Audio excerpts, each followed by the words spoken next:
Hey, after the murder of almost 100,000 Christians over the course of 20 years, the U.S. Congress finally gets in gear. They're working on a bill to pressure Nigeria on this subject. And what happens? Well, one member got this close to blocking it because it did include a focus on his special interests. Stick around, I'll give you the details.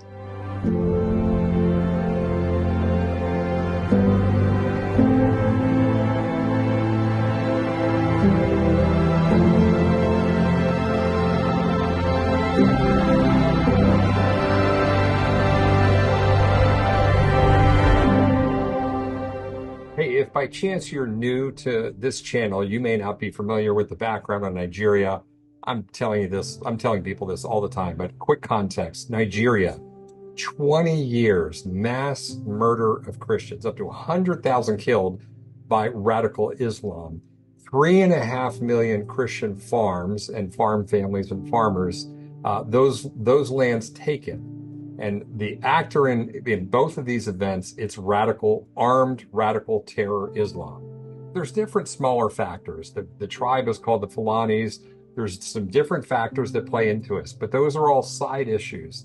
In the end, this is a massive jihad from radical Islam. It's a massive land grab. And once you get that, everything else becomes clear, including the fact that there's a reason that the Nigerian government can never take action on it. They never make any progress. There's no arrest. There's no big movements to attack the attackers, etc. Everything goes on as it is because there's a deep state, and radical Islam is controlling the military and intelligence and police. Okay, so nothing ever happens. The fix is in. That's the background in Nigeria. So this has gone on, like I said, for 20 years. And then this last year, a member of Congress advanced some legislation, wonderful legislation, that said we need to name a special envoy on Nigeria. And this would be a brilliant move. This thing needs special attention. That's really all it needs is attention from the U.S. government instead of ignoring it every year, year after year. So anyways, this was a bill. It was a resolution that was being worked out behind the scenes in Congress. It's in a subcommittee.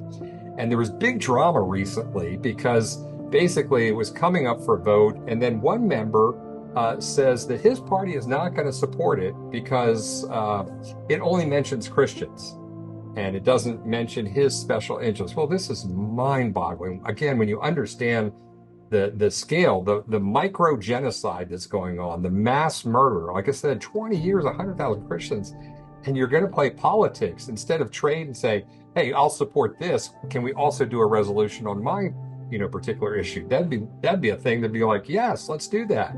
Let's work together. But instead it's no, we're not going to support the shutting down of the mass murder of Christians. Just mind-boggling.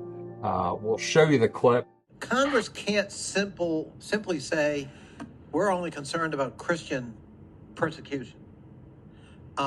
We're concerned about anyone's human rights being violated. And by the way, that includes the gay and lesbian community, which has suffered in Nigeria, among other African countries, even at the hands of religious leaders who have called for the death penalty because of somebody's sexual orientation.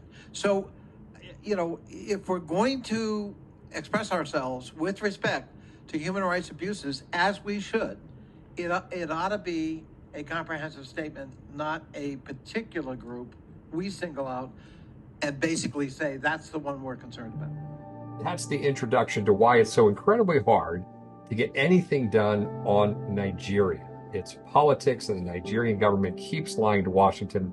And while Washington keeps swallowing and regurgitating the party line coming from Nigeria, pray for your brother and sister. It's a problem that never stops. The mass murder is going on as we speak. Probably happen. Some attacks will happen tonight. Pray for your brother and sister. Spread the word. God bless you.